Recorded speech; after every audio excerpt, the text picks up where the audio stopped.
Je fais la prise de son pour des documentaires et de tout petits films indépendants. Ça veut dire que je garde des horaires bizarres et que j'écoute plus attentivement que la plupart des gens ne le voudraient. Le 29 septembre 2025, j'ai roulé vers l'est avec ma sœur Maude et notre amie Camille pour passer une longue fin de semaine près de Saint-Vallier, sur la rive sud du Saint-Laurent. Les feuilles étaient parfaites, les érables si rouges qu'on aurait dit rétro-éclairés. C'était censé être du repos, des photos et du cidre pas cher. On avait loué une cabane d'une chambre au-dessus du marais, du genre avec une galerie, un couvre-lit délavé et une liste écrite à la main des endroits où acheter des tartes. Si j'avais su ce qui suivrait, j'aurais insisté pour aller n'importe où ailleurs, même un motel à côté d'un relais routier. Nous nous sommes arrêtés dans un petit musée en ville le premier après-midi. La dame à l'accueil, une carte de la paroisse épinglée derrière elle, nous a fait signe vers une exposition sur les femmes célèbres ou infâmes de la région. Il y avait une cage, des côtes de fer suspendues à un crochet, taille humaine, plus laide que n'importe quelle photo ne peut le montrer. Le cartel parlait d'une femme nommée Corriveau et de la façon dont son corps avait été exposé ainsi près d'un carrefour, à titre d'avertissement. Un conservateur de passage, ou peut-être simplement un bénévole qui se donnait des airs de conservateur, s'est penché en nous voyant fixer l'objet. « Fais pas de sifflet la nuit !» dit-il avec un sourire qui n'allait pas avec ses yeux. Ne siffle pas la nuit. Lefebvre se souvient. On a ri parce que quoi faire d'autre? La cabane en elle-même était digne d'une carte postale. Une fine glace bordait déjà les flaques, mais le marais bouillonnait et gargouillait sous les vieux roseaux. On a décidé de faire des pâtes et de boire un peu de vin avant de descendre vers l'eau. Maude a réquisitionné le divan et a pris des photos de la lune au-dessus du fleuve. Camille a lu à voix haute un dépliant qu'elle avait ramassé. Vieilles histoires, mise en garde, une liste de saints aux noms que j'avais oubliés depuis le catéchisme. Je me souviens m'être dit que la nuit sentait la monnaie mouillée. J'ai posé mon enregistreur portable sur le rebord de fenêtre. Moitié pour rire, moitié par habitude. Je collecte toujours du bruit de salle. Le fichier porterait le nom de la date, preuve que ce n'était que de l'air. Quelques petites choses sont arrivées qu'on a balayées d'un haussement d'épaule. Le détecteur de mouvement dehors a clignoté 2 fois alors que rien ne bougeait. Les clés près de la porte ont tic-taqué contre le mur, comme si quelqu'un les avait effleurées du doigt. La boussole de mon téléphone a tourné 1 seconde juste après que j'ai tapé Saint-Vallier dans Maps. Le poêle faisait des bruits de vieille maison, mais en dessous, quelque chose comme un fake clinquement. « Du vent contre la cheminée », me suis-je dit, parce que l'alternative était ridicule. Quand Camille est sortie fumer, elle est revenue en grelottant et a dit qu'il y avait une forme dans les bouleaux.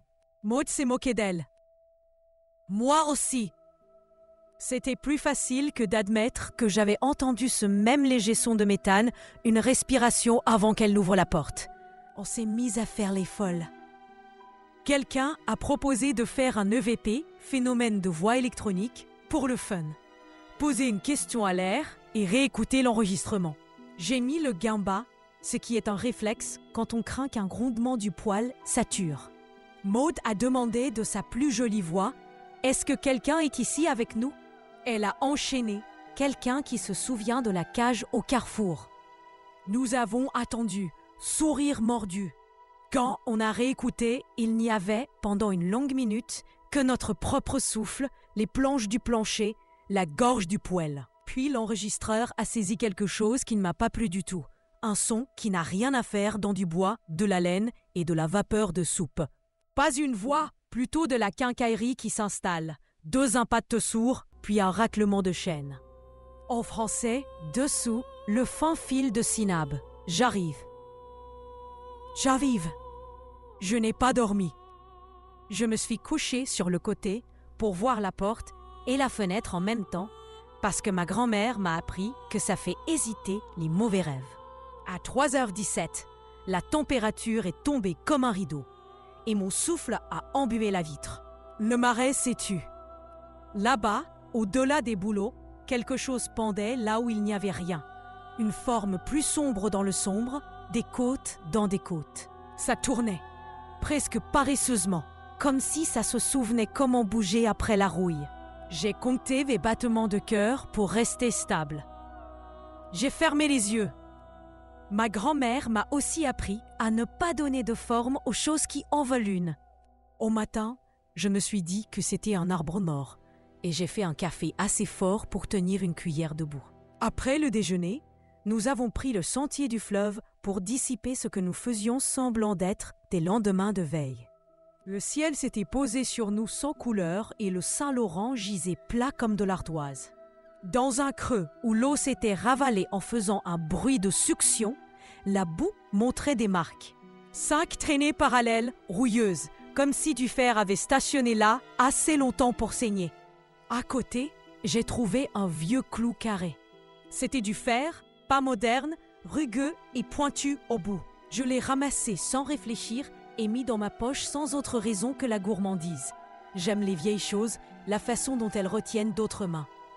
Quand nous avons rebroussé chemin vers la cabane, un chien de ferme nous a suivis un moment, puis s'est arrêté, oreilles rabattues, refusant de poser la patte là où la boue était rayée. Cet après-midi-là, nous avons roulé jusqu'aux chutes Montmorency parce que le dépliant le conseillait et parce que l'eau grande et bruyante efface les pensées stupides. Depuis le belvédère, j'ai vu une femme immobile contre la rambarde. Elle portait du noir d'une manière qui ressemblait plus à un costume qu'à un manteau, et ses cheveux tombaient longs et broits comme un rideau. J'ai donné un coup de coude à Maud et hoché la tête dans sa direction. Quand la femme s'est tournée, son col semblait fermé par quelque chose comme une charnière. Elle nous a regardés comme on regarde parfois son propre reflet quand on ne le reconnaît pas. Ma peau a picoté sous mon chandail. Puis la bruine s'est épaissie et, quand elle s'est déchirée de nouveau, elle avait disparu. Je n'ai pas dit aux autres que la charnière ressemblait au cou de la cage. Cette nuit-là, le vent a patiné si fort sur le marais que la cabane tapait comme un tambour. Camille, pratique comme pas une, a lu à voix haute à propos de la femme de l'exposition.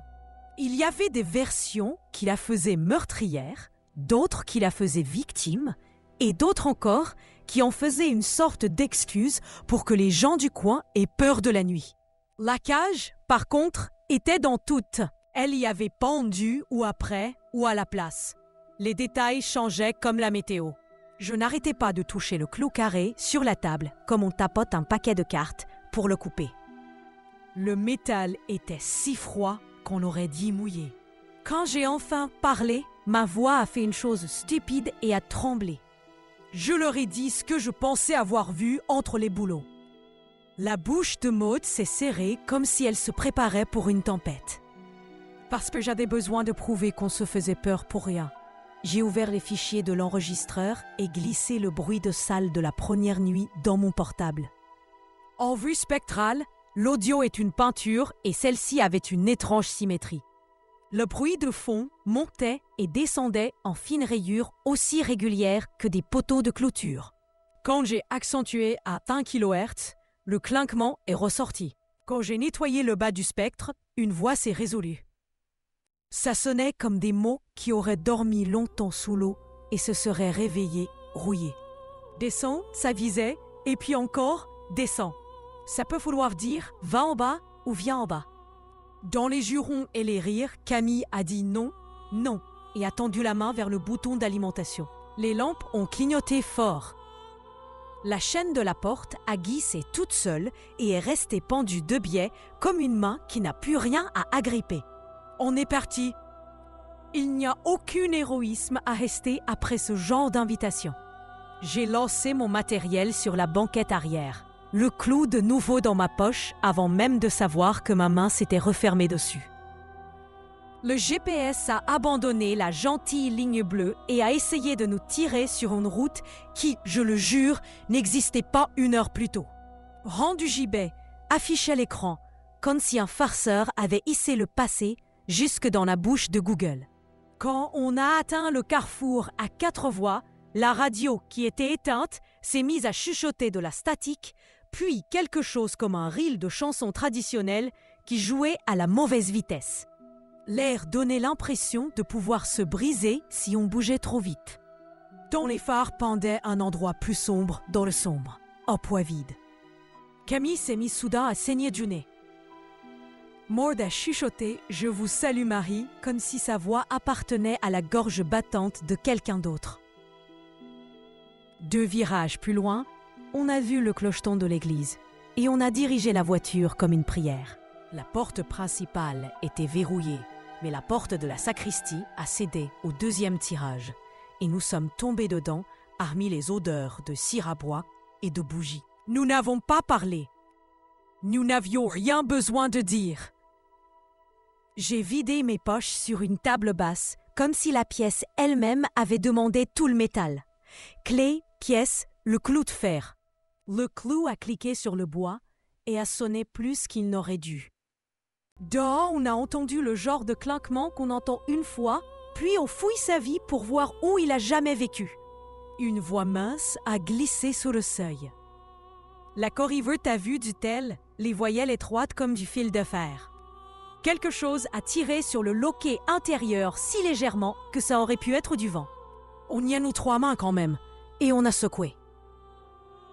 Nous avons dormi, si être sonné les yeux fermés compte, dans la voiture, jusqu'à ce que le ciel se couvre d'échymoses et se fasse jour.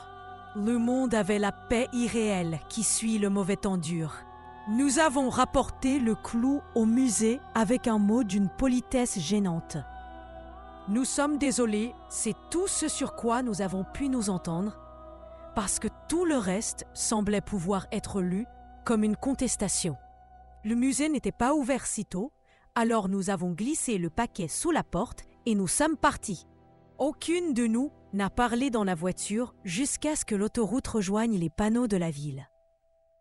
Quand nous avons enfin atteint Montréal, Maud s'est tue d'une manière que je ne diagnostiquerai pas ici. Et Camille a écrit 2 phrases à sa mère, puis a éteint son téléphone comme si c'était une bouche qui ne devait pas en dire plus. 10 jours plus tard, mes mains avaient cessé de trembler quand j'ai ouvert mon portable pour finir quelque chose pour un client. J'enregistre du bruit de salle sur chaque lieu pour que les monteurs puissent masquer les coupes. C'est une habitude ennuyeuse qui sauve des scènes.